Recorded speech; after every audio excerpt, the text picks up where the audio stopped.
Bonjour à tous et bienvenue sur ma chaîne, c'est Séverine. Aujourd'hui, je voudrais vous parler d'un sujet qui revient souvent sur les réseaux sociaux, les problèmes pour faire dormir ses enfants. Le sommeil est quelque chose de très important, c'est la fonction la plus fondamentale de l'homme après l'alimentation.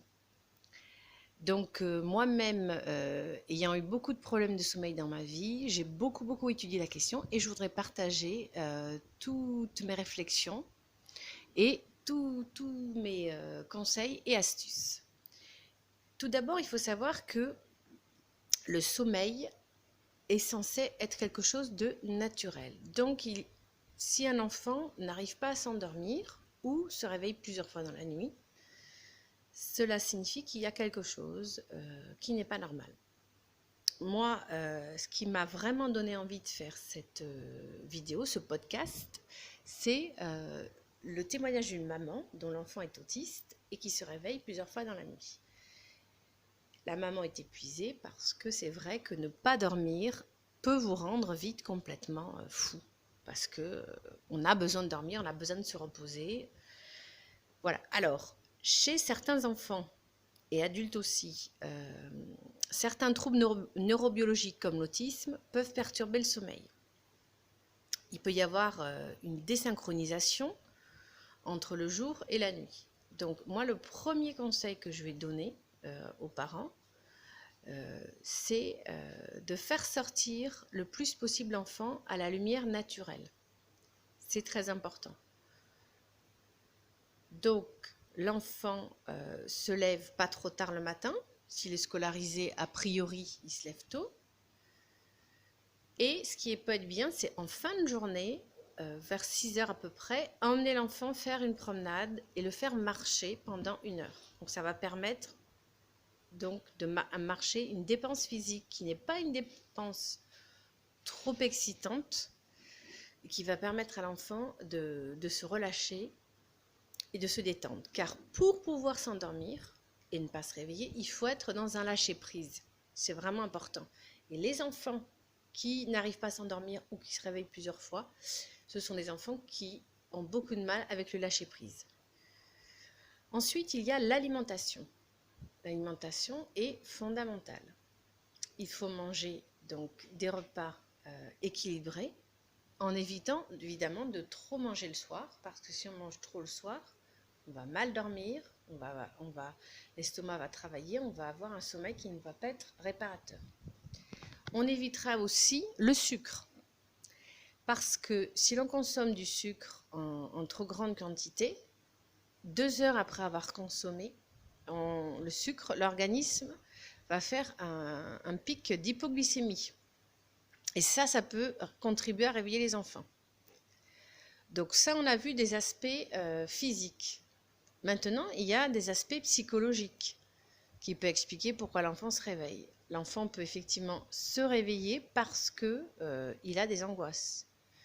Il peut aussi se réveiller parce qu'il a besoin de parler, il a besoin de communiquer. Il n'a pas eu assez dans la journée de moments en tête-à-tête avec ses parents pour parler de sa journée, pour parler de tout et de rien, des moments conviviaux.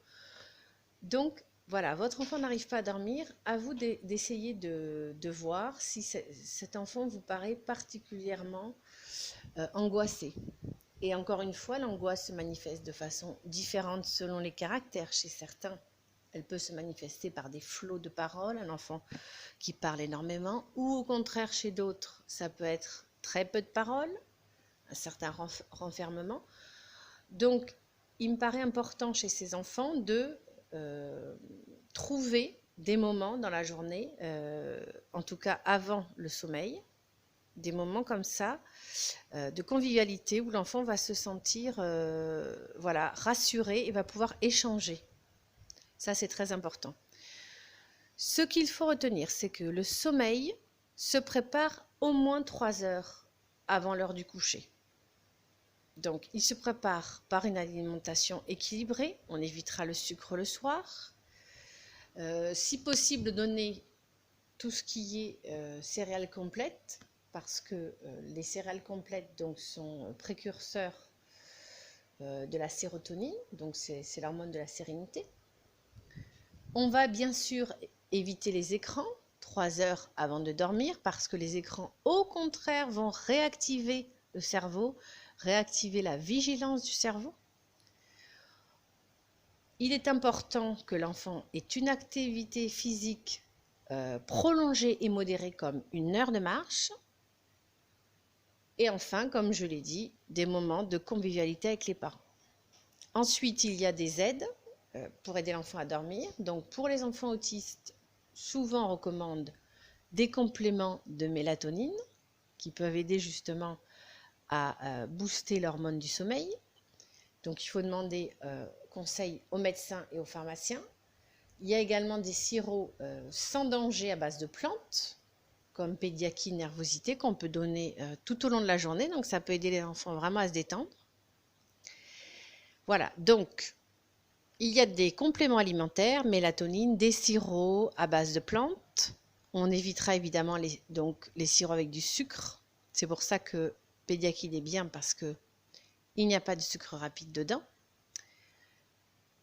Du sport modéré, une activité physique modérée, une alimentation équilibrée, passer des moments conviviaux et petit à petit, l'enfant devra arriver à un certain lâcher-prise.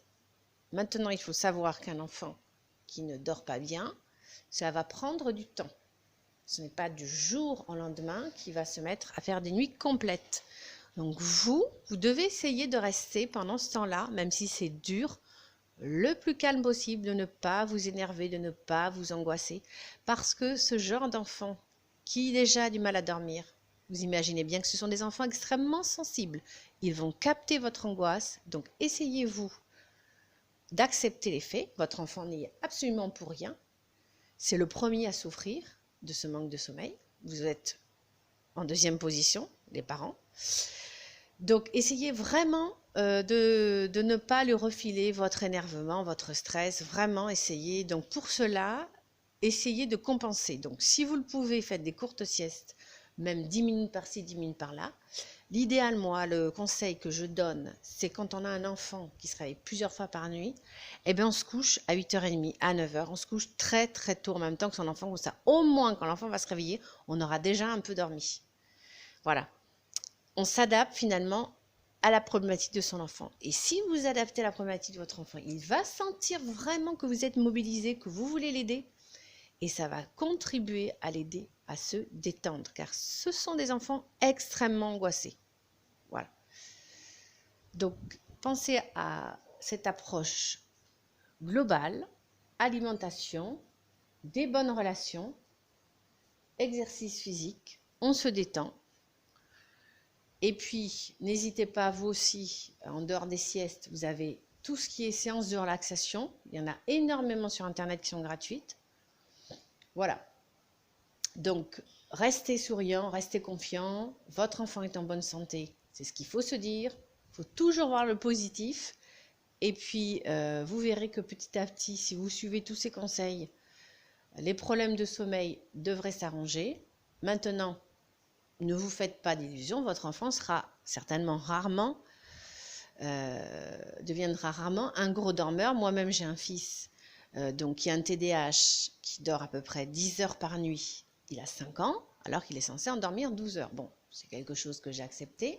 Ça ne sert à rien non plus de comptabiliser les heures et de rajouter du stress au stress. Soyez confiants, suivez mes conseils. Et puis, si vous avez d'autres questions, n'hésitez pas à me mettre vos questions, vos interrogations en commentaire. Voilà, je vous remercie de m'avoir écouté et je vous dis à très bientôt pour une nouvelle vidéo. Bonnes vacances à tous!